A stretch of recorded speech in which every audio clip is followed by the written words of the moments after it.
safety. Since the Sandy Hook shooting, there's been a loss of lives of 2,045 people have died due to gun violence.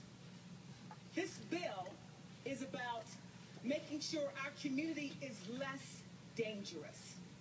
That's what this bill is about.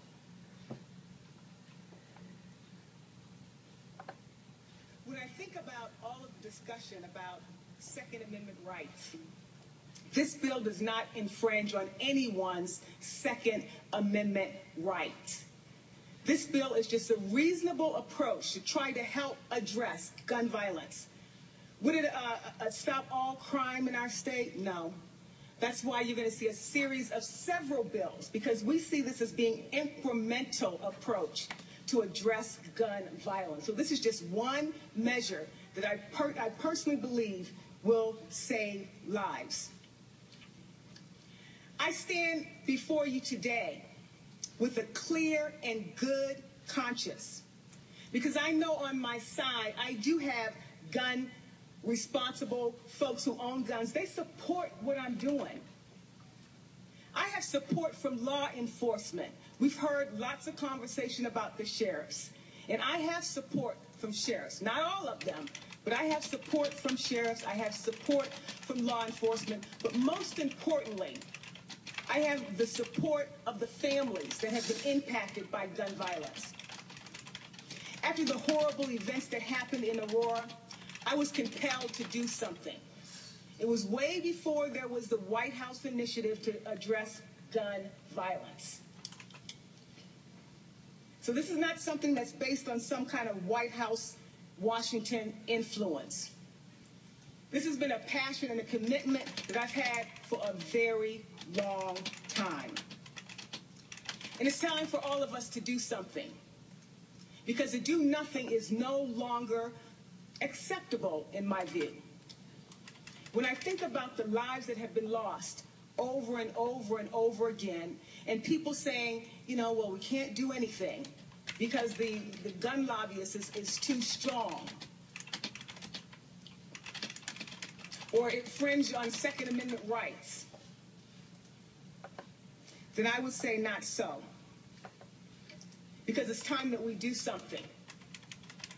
34 people die a day because of gun violence.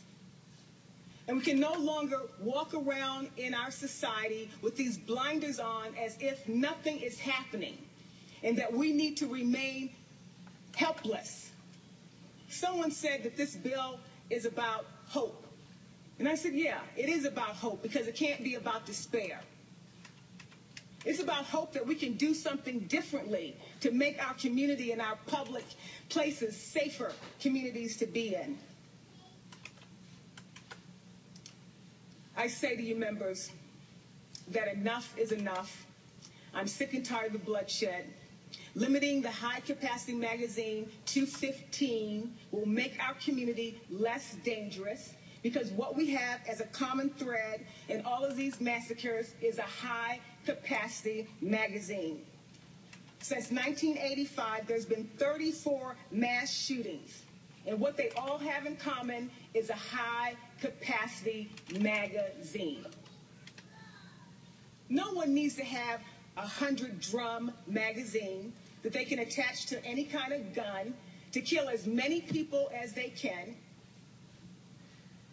Our schools are sacred places. Our malls are sacred places. Our churches are sacred places.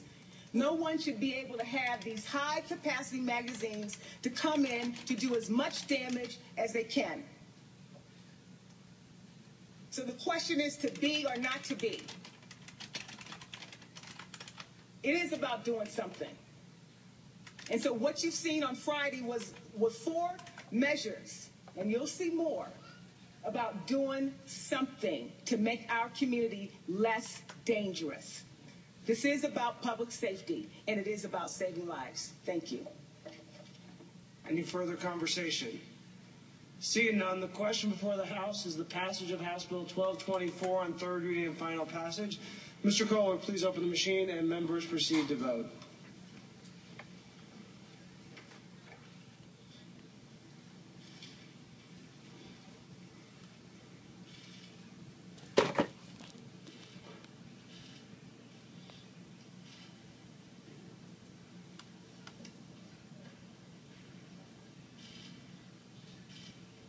Close the machine.